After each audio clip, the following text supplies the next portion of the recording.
Pag humalin ng mina, assuming natapos ng mina, ano nga pagbabago ang itaw ng mina? Malamang sa Indo siguro igwa.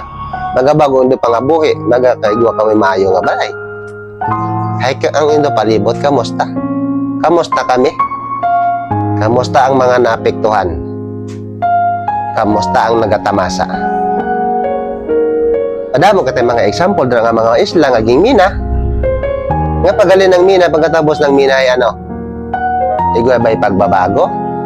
Igwa ba'y nabulig sa Indo komunidad? Nagpobra ba sinday iskilahan? Nagpobra ba sinday hospital? Nagpobra ba sinday kalsada? No.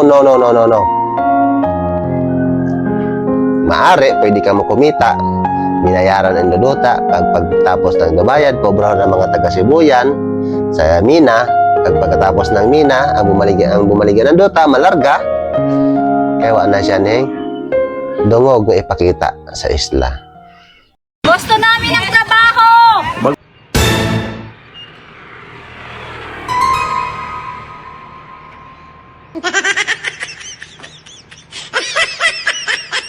Yes to my name. Yes to my name. Gusto namin ang trabaho. Yes.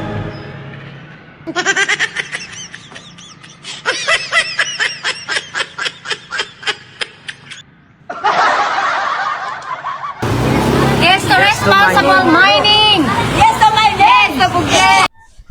Hoy! Sino ka mo, ha? Sino ka mo? Kita ko gani ikaw gani hawid-hawid ka pa.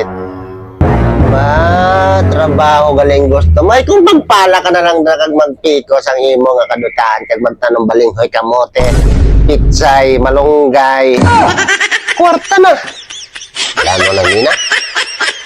Pero siyempre, nagkakwarta man ako hindi kay pag hiniwatan ta ikaw. Siyempre, malalagan ka lang man din sa amon, kag magpabulong. Kamu nga mga mahilig ka mo sa kwarta. Puro lang gid ka mo kwarta. Huwag nga hindi ginaisipa ang iba. Puro kwarta. Ari sa tanan yung mga nag-pro-mining, ginahambal ko gid sa Indo.